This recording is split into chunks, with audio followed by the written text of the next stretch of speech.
that's been going for a long time is that GAF admin Google Plus community.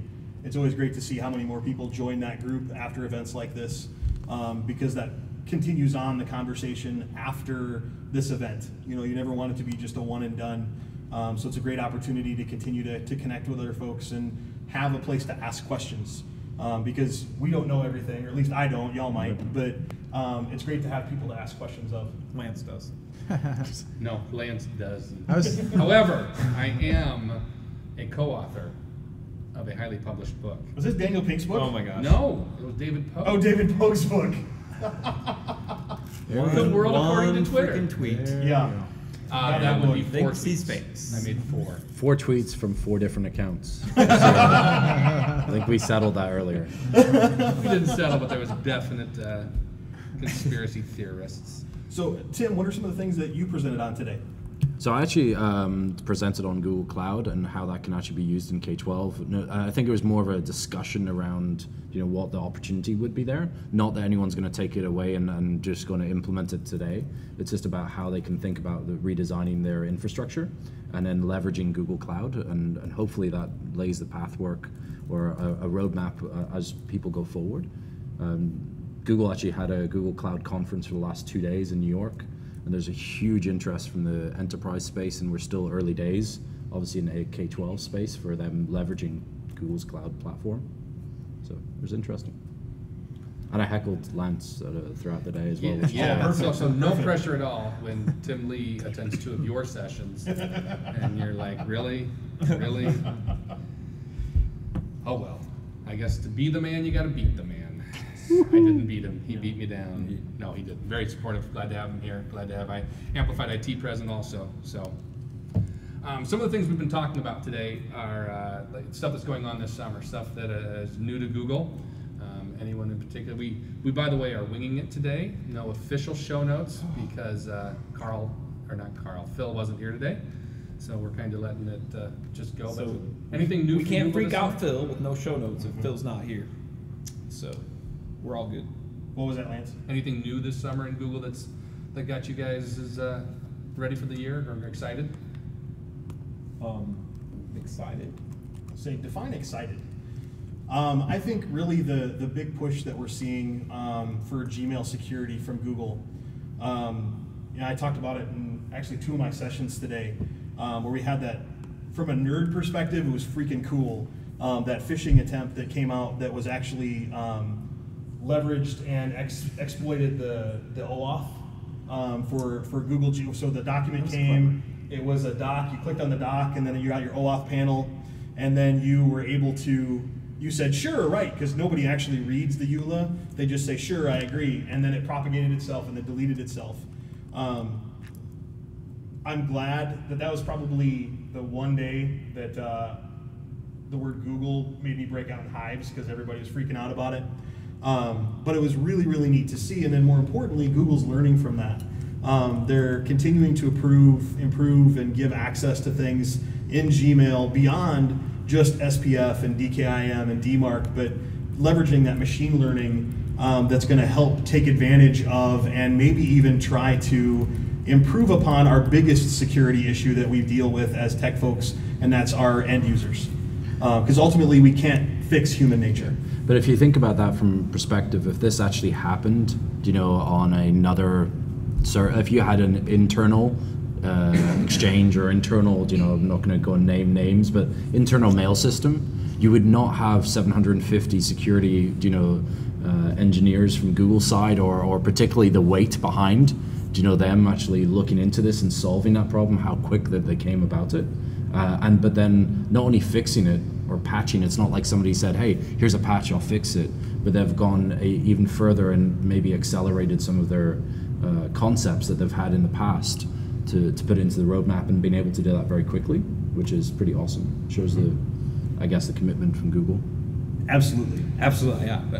Going cloud-based with any service. I mean, in a lot of school districts, depending on your size, obviously, but a lot of times it's one guy or girl, and they have to wear a lot of hats besides IT in some cases, and there's no way that a single person with that many duties and can catch every single thing that's going to happen and fix it. So the cloud services aspect is huge in K-12, and I think that my excitement going into the new year is one of my projects in my district is to, well, I've said it on here before, I want to purge my server room of all things and cloud host everything. Obviously the wires and blinky lights have to stay to make stuff work, but servers don't.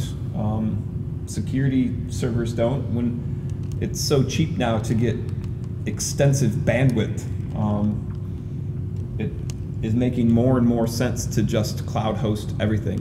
So one of the things we tested at the end of last year that I'm excited to move forward with is using Amazon workspaces currently. That's what we tested with. Hopefully Google can catch up and we can do it on GCP, but graphical instances of Workstation OS so we can run AutoCAD on Chromebooks. You know, we've talked before about a Citrix type solution in-house, which has huge upstart costs, whereas the cloud services is, well, there is no upstart. You spin up a workspace and off you go. And that's what we did on AWS.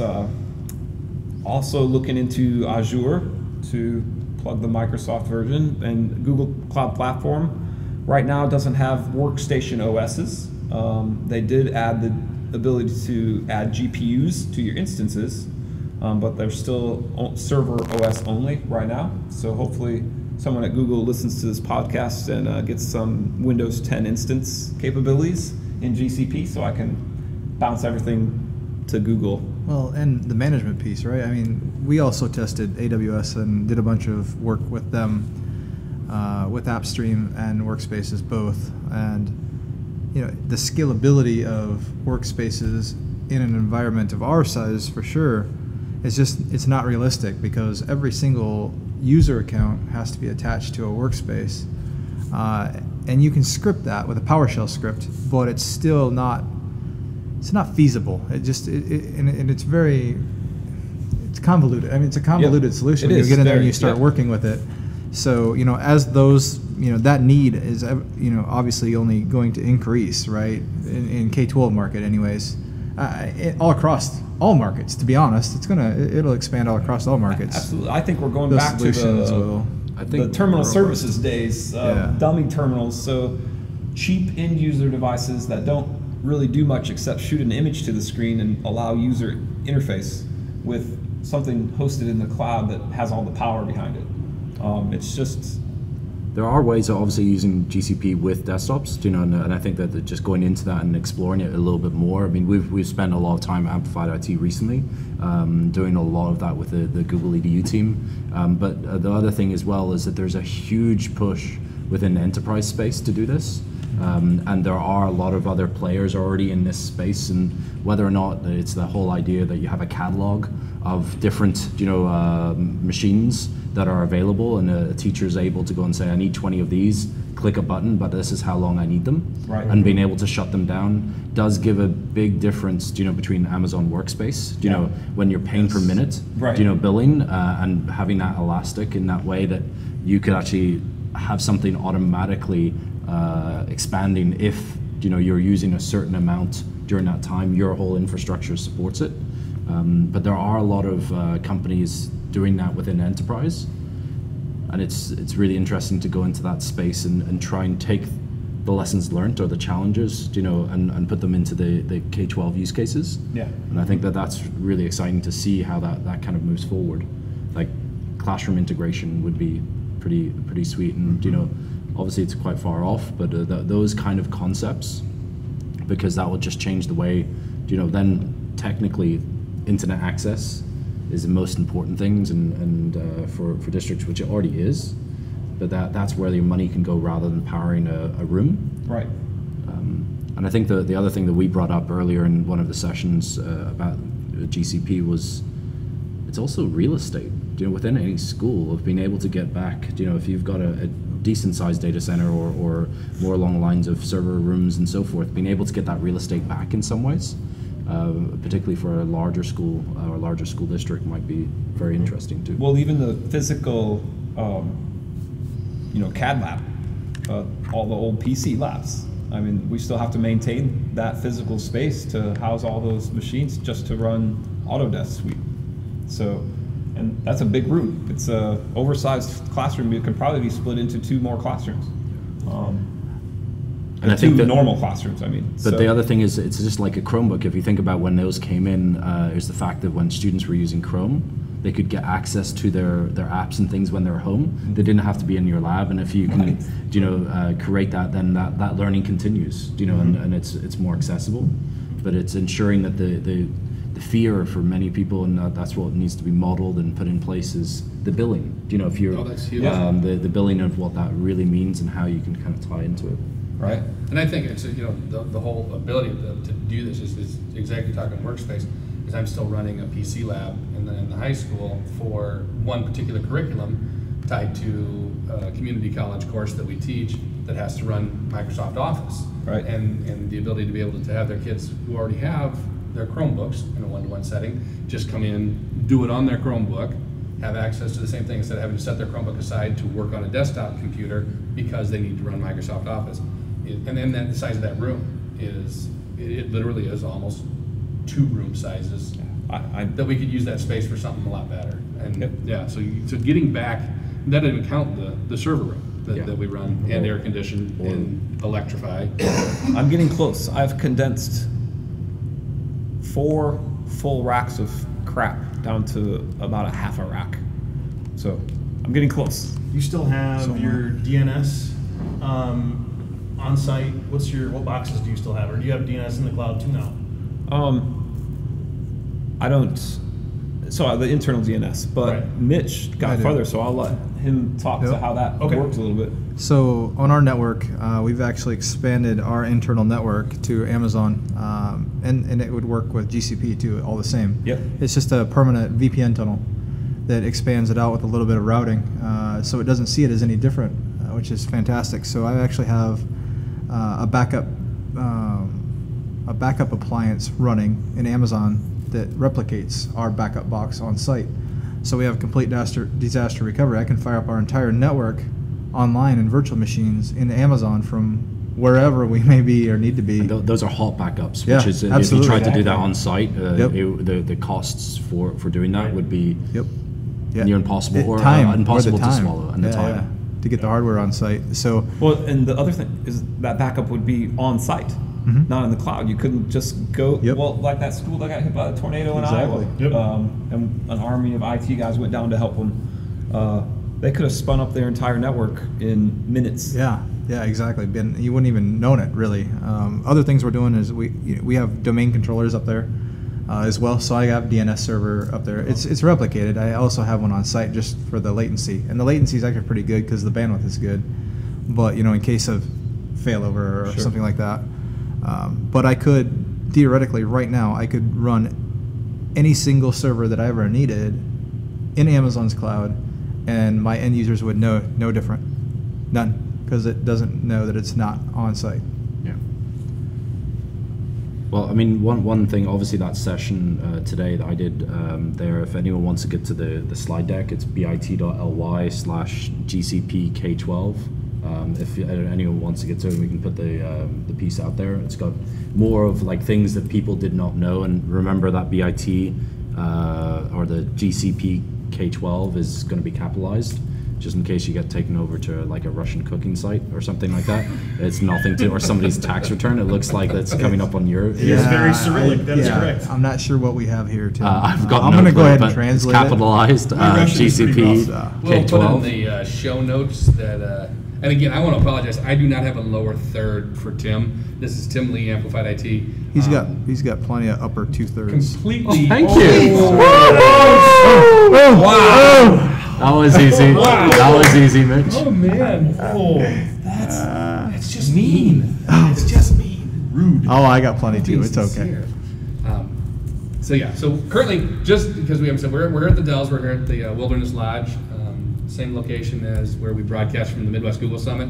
That one had a lot of echo because, again, Lance was learning the tools of the live podcast trade. I do have to do a shout out. Our live podcast equipment was actually purchased for us by GoGuardian. So a big shout out to GoGuardian. Hey, I'm going to stop you for a second because GoGuardian's got some pretty exciting stuff happening. Again? What's in the middle of the GoGuardian? Oh, was he doing the Yes, that was our thank you for GoGuardian for buying us our equipment, but don't worry, you can stop the advertising for our sponsor at any point in time that you want to, Chad. But this no, is please, this go is right a better ahead. advertisement. This is more informative than your script.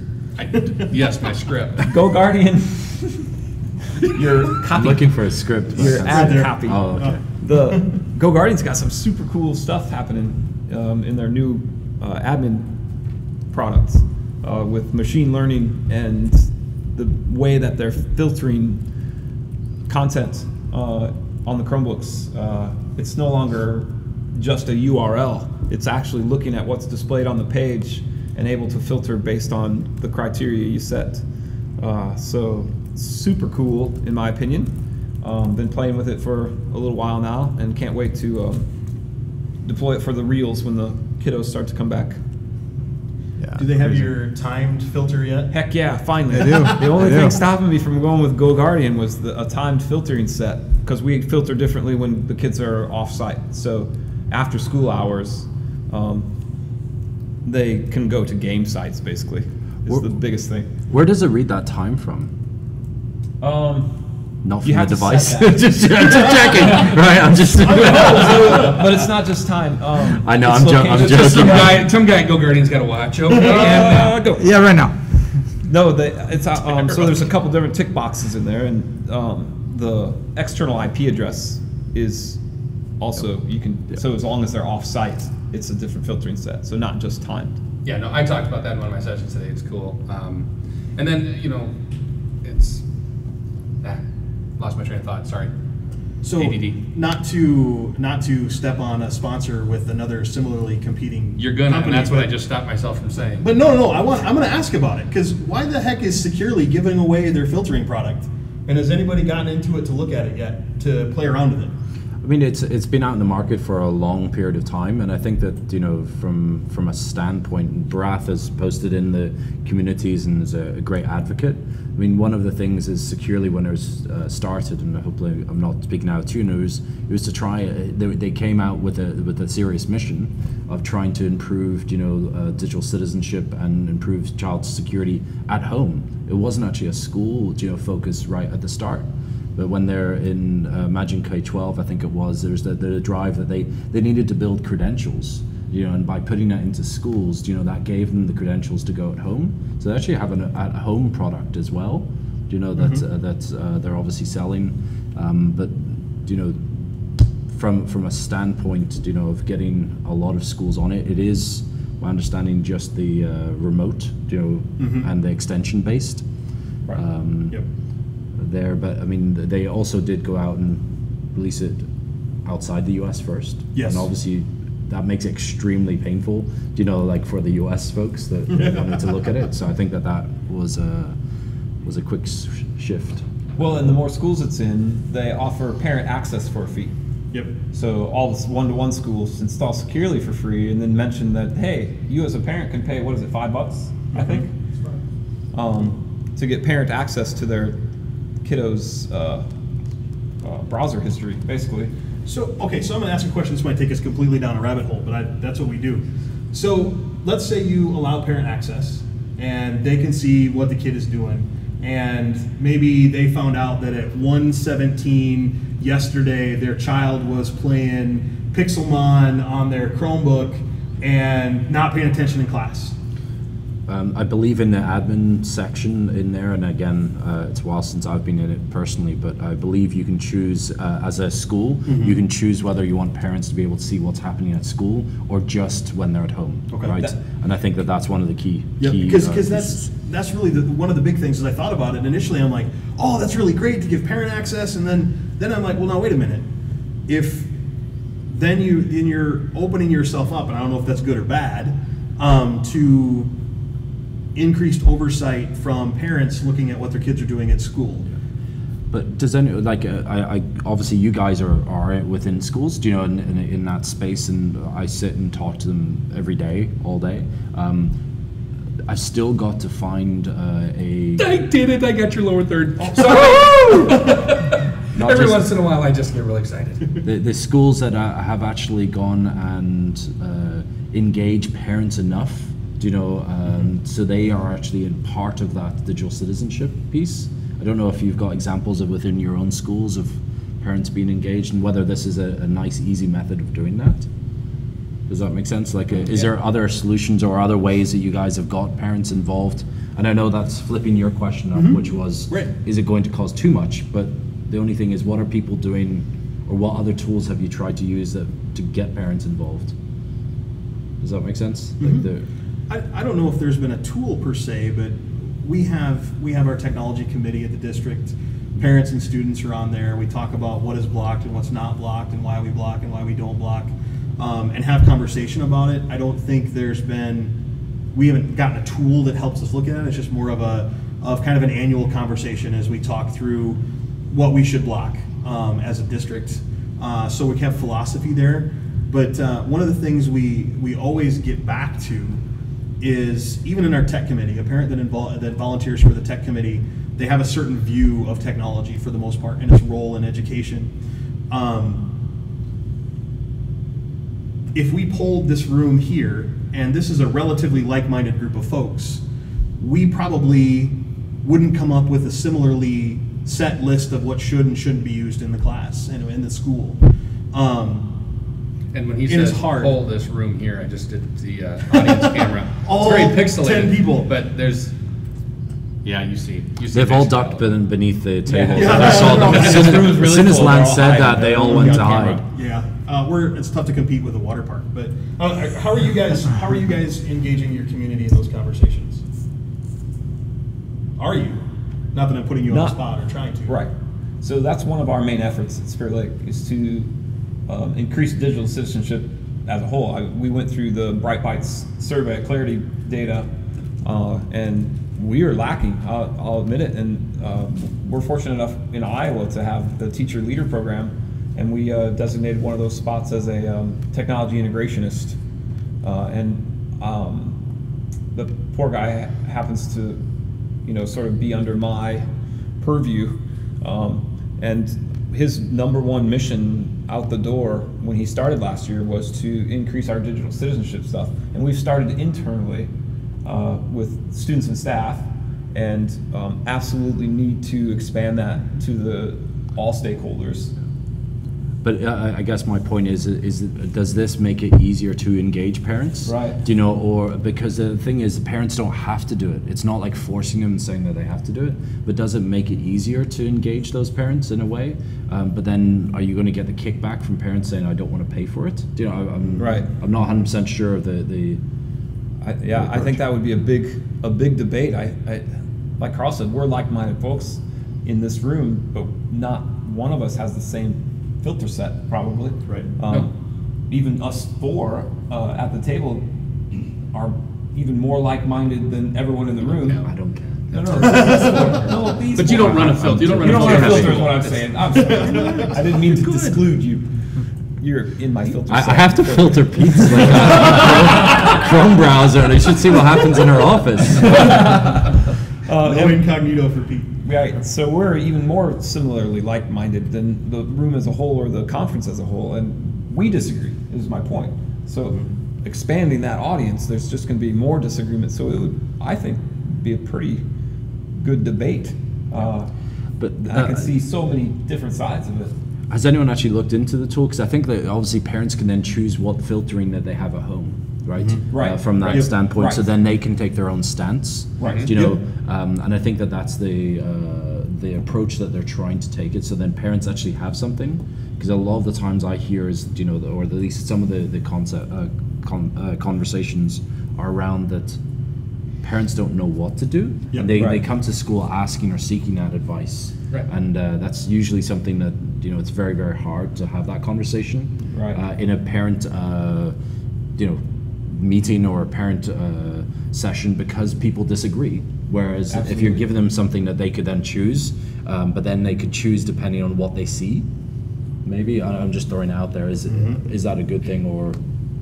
Because personally, my son is 10 months old. His internet browsing is quite limited right now, but I haven't really looked into home, filtering in any sense of form. But I mean, again, as everyone has their own ways of looking at that. So we have at the beginning of the year meeting, we talk to parents every year, especially 5th graders who are going to have the Chromebooks to go home for the first time. And we explain at no point in time does the school supersede them. If at their house they say, that child it's off limits at this time, you have to have it here.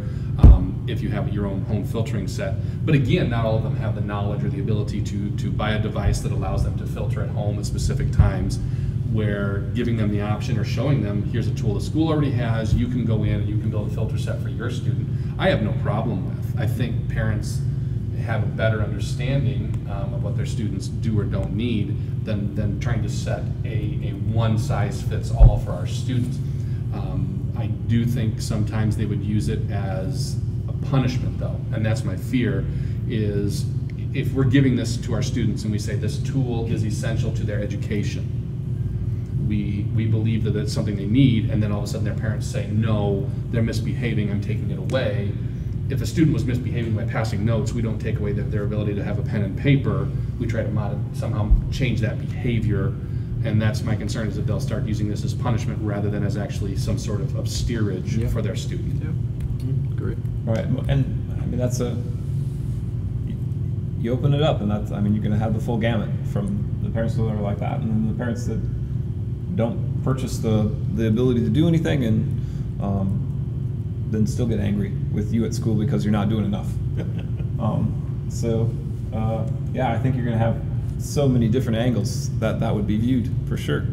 I think all of our live viewers right now are like actually In the also room. live Yeah. here. In the room. So that's that. That's okay. Well, going back to, obviously you talked about what's new. Do you know, like within Google, I think Lance, you asked that question. That's exactly how this started. That's yeah. how it Yes. started. Yeah. So coming back on to, it's actually kind of funny because I'm not the person that like narrows down conversation. So you know me well. But Mitch is just giggling at the end, and I'm sure that Pete is, because he's probably the only other live viewer. No, the OAuth whitelisting. Within the admin console, it's something that Stephen Gale, within our team has been a big, huge advocate. We gave it lots of different feedback on this. I mean, has anyone actually looked at that feature?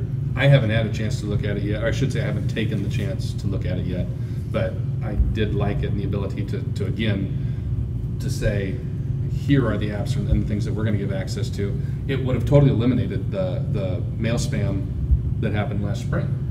Yes. Because it would not have been an authorized OAuth site. And I know that this could then open the debate, and I don't really want to go into that direction of saying, should you block everything, or should you do these things, but just having that ability to, I think the biggest push that we had and the feedback that we heard from so many domains, and spoke about it strongly with Google, was revoking an app's permission across the domain.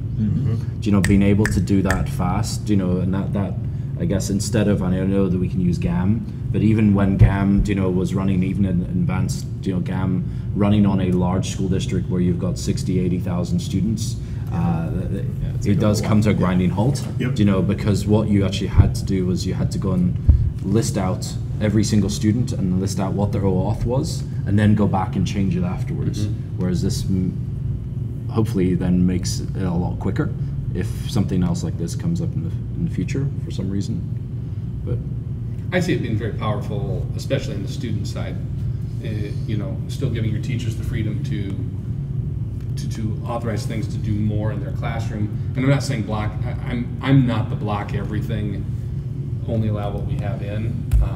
But on the OAuth side, that's a little bit different cat than just extensions.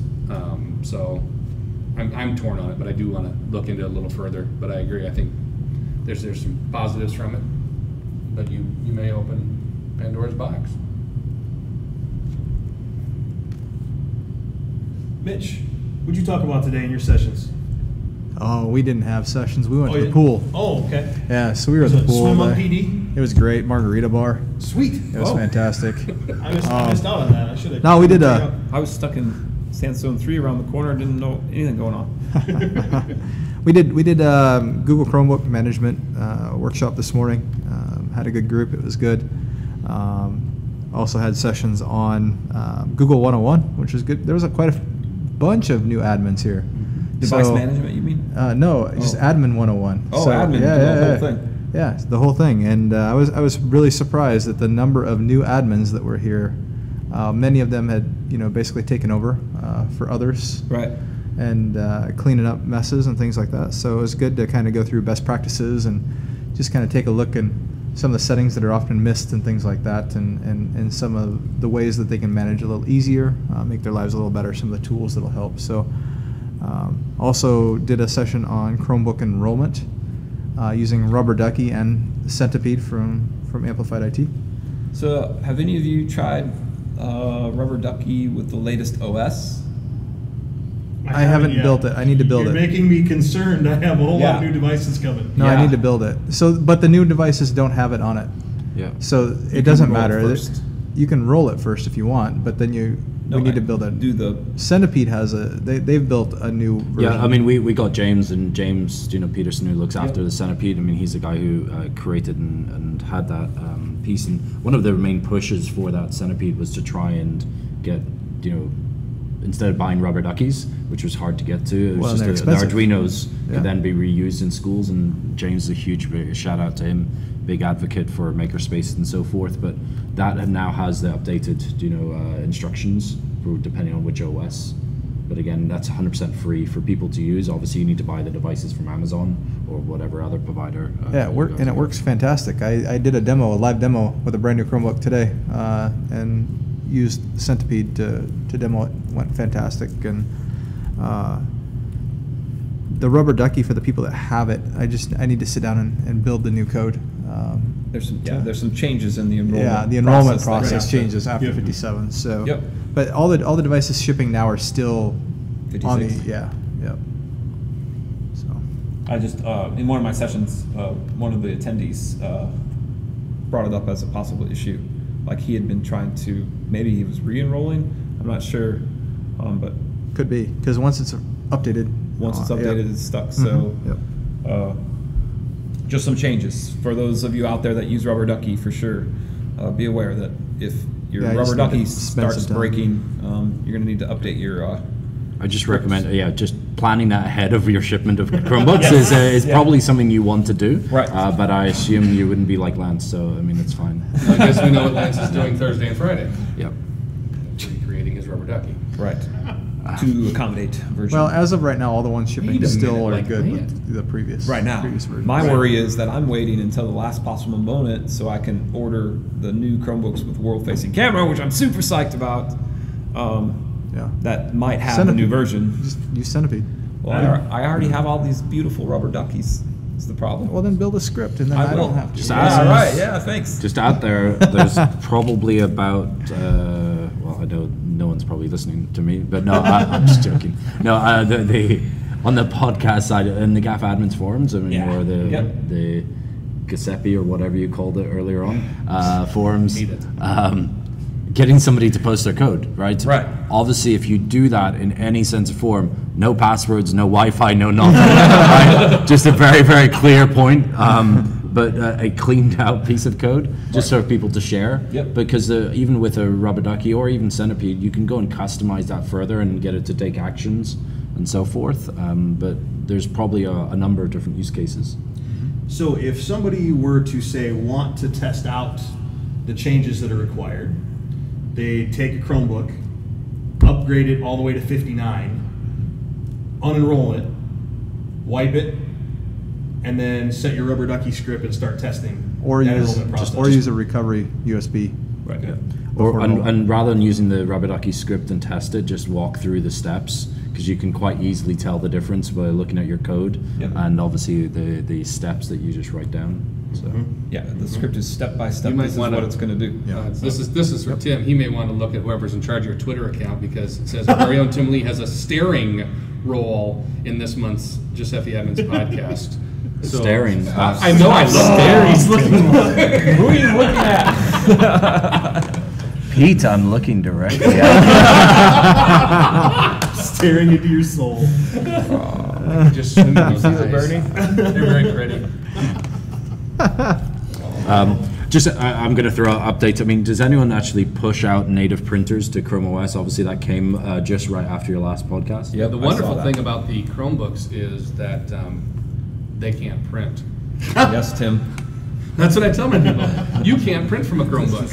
Stop And they go, I know promoting it that can teacher. print. If And I anyone- say, no, you can't print from a Chromebook. If anyone knows what the Eagle Grove Twitter account is, please tweet at them saying you can print on Chromebooks. Lance has been keeping this away from you. No, they for- can't print on Chromebooks. That's what I Let's tell say them. they can't now. Exactly. It is possible, but they can't. Yeah, but I mean, the native print does that mean anything to you guys? I mean, the native printer access. It will mean more to me when our next round of teacher machines will be Chromebooks. Then it will be very important to be able to push out those printers to specific users. But right now, like I said, we really try to push students away from any type of printing. Yeah. So We don't allow student printing. Yeah. Except and if they do need to print, they have to send it to their teacher. Yeah. So they submit, if they need something printed, submit through Classroom or whatever. If the teacher wants it printed, they can. I'm sort of anti-printing, as you guys all know. It's just everyone has a device. Why are you printing all this shit? Well, Stop. now we're gonna- Now we're mature rating! Here I mean, we go. they print stuff that could be so. Every time. The feedback's more immediate. I mean, you don't have to haul a stack of paper around. You save a tree. You save the district money on toner. Everyone has a device. Share it digitally. Okay, so now I'm not trying to be against you, but has anybody seen the TV show? Is it Andrew Ruins Everything? I know that Stillman? somebody. I was going to say, is that my life? Stillman? Is that what you're saying? Sorry, Andrew. No.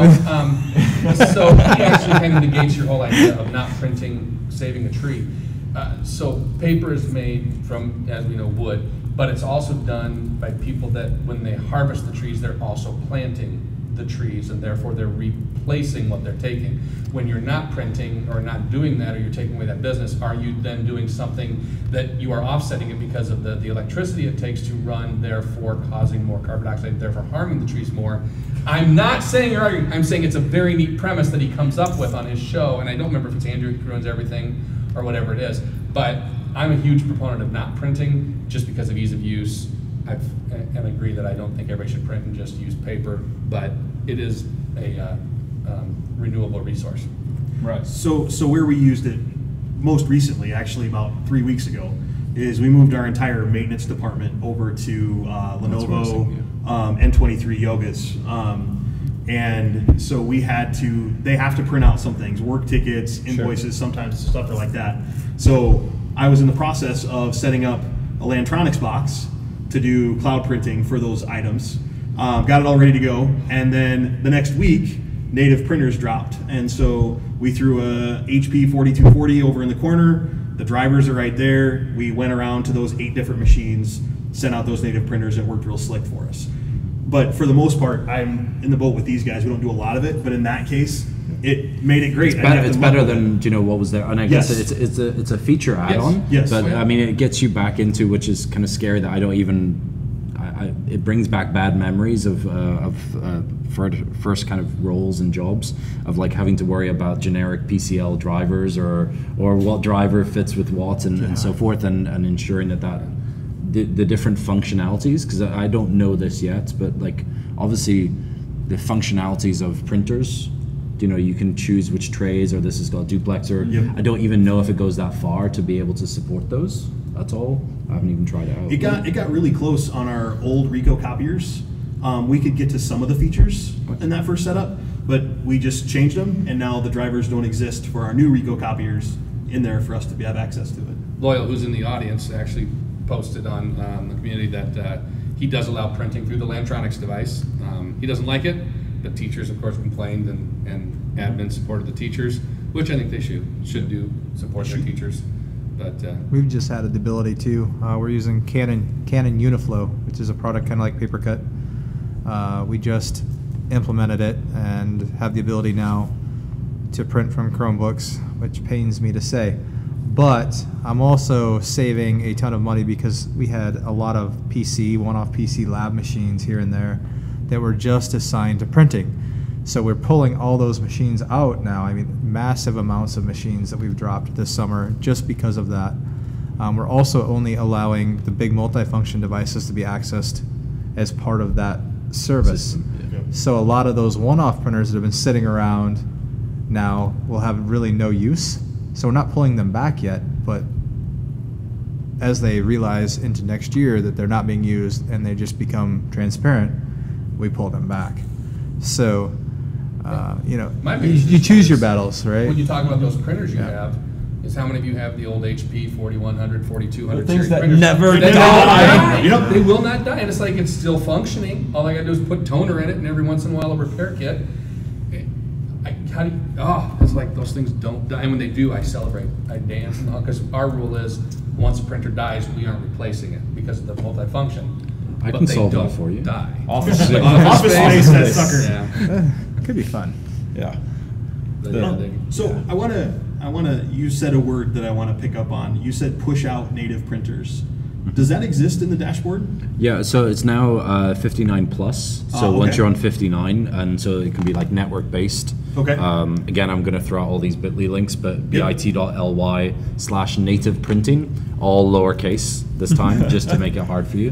bit.ly/native printing. We'll take you to that update, and so this is what we do in our collaboratives and different things of just share and talk about it. We found that quite a few collaboratives were kind of very interested in this kind of update. Scared, I thought it died. No, Oh, but they use the word several kind of predefined makes and models. So Right. again, what's been supported is most likely coming from the enterprise space, not in schools. But obviously, you've got like generic PCL5 drivers from back in the, I guess, mid 2000s, whatever, that you'd be able to use on any We device. only use PostScript drivers. So. Okay, there you go. Fancy. emulated PostScript or native PostScript? So, that's great. I didn't know that had come to where we could push those out yet. So see, I love when I get to come to something like this and get to learn something as well. That's just gets back to events like this is. It's great for everybody, no matter where you're at. Well, and I'm just reading through it quick, and they have the option to bulk upload your printer list, and Yep. if you just format it in a specific way, that's huge. If you have a huge fleet of printers. So, yeah, and you talk, Carl, and I'm going to come back to what you just said about coming to these conferences, regardless of your level, is to me, if there's one or two things that I pick up, which is rarely the case of it just being one or two, it's usually a multitude thing. It is so worth it to me. I mean, I'm going to be presenting most of the sessions here, but even in my sessions, is just the audience that is here and picking up information from them. I did a thing on third-party tools, and then asking them, what third-party tools do you have, and then getting back information. But even you're going through, like Lance this morning was going through the admin best practices session, which I heckled on all the time. He actually, and to be like- honest, he was in there, and it's nice to have a second person in who's able to either confirm or I'm help. just kidding. I didn't heckle. But actually, when you're going through your additional services, there's new services in there, right? Yeah. Which like things like Google Earth, right, which is in there, which is brand new, and that's a phenomenal resource now in Chromebooks, right? So John Bailey and the whole Google and Geo team at Google have done a fantastic job on that. But admins, if you hear this, turn that on for your students, right? Because again, that will be off by default, right? Yep. Most Yep. likely. And so just making sure that gets turned on, or like My Maps or different things. But that Google Earth is pretty new as well. I guess even in the last month and a half or so, the service been added there, if not a little bit before that. So, and do any of us know anybody at the Geo Institute right now? I know 3 people that are there. Really? Only 3? I can't know more than that, but it's not me, and that's really what matters. And that's why you aren't recognizing the 4. Is there anybody you want to say bad things about? No, I'll keep those to myself. Okay. Actually, I don't know how I could have got from Mountain View, California to here by 7 o'clock this morning anyway. Beat guy from New York to here. I know. So Is it still going on today? They had an extra day that you could stay for. It was kind of an unconference, if you will. Yeah, been a good day. But lots of really cool stuff coming out of there Yeah. for Geo and VR and stuff too. So we had one of our meetups in California. It would have been probably back in May, and John Bailey actually came, and it was all admins, right? All admins. It was one of the collaborative meetups. But John Bailey came, presented half an hour in that room, and I was actually fantastic that he came along. But the engagement in that room, because we don't take enough time, even as admins, to recognize the kind of power of some of these tools. And I think that seeing that, I think it then took them back and said, hey, these are the things we definitely want to turn this on, and it gave them engagements of them being able to think about new ways and may even push forward a lot of the instructional staff as well. There it is. Look at that. It's not that I didn't believe you. Slam! I didn't see it. It's awesome.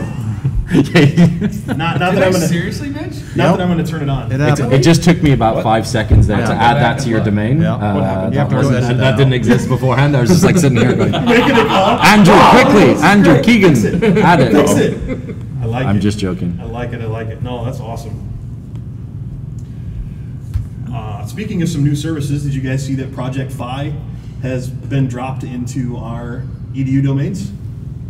So your students can go and sign up for Project Phi using their EDU domain accounts. You probably want to turn. Probably want to turn that off. Yeah, what? Is that on by default? Check that It's one actually out. disabled by default. Oh, okay. Okay. Jeez. Yeah, let's Yep. leave that disabled, please. bit.fi for G Suite. bit.ly/fi for G Suite. I come prepped. No, I'm just kidding. I've got people to do this for me. Wow, good heavens. You got people? I like it. I like it. People. I'm just looking through Tom's decks. And you do kinda not need personal. to. I know. Uh-oh. Thought maybe the team chat was blowing up with resources for you or something. But They're feeding him. That way we know what's up. Pete on the other end. oh, no, definitely not Pete. No, it's almost 8 o'clock. He's in bed. Yeah. We found that out today. All right. Well, we're sitting here at 4:51. Do we have any audience questions? Huge audience. We've got 5 people here. They're all shaking their heads like, I'm not going to get on camera. We've got a session tomorrow. Like, there's a lot of different sessions tomorrow. Out of the things that are going on tomorrow here, what are the sessions you guys are thinking of going to? No pressure, because there's 4 of us up here running different sessions.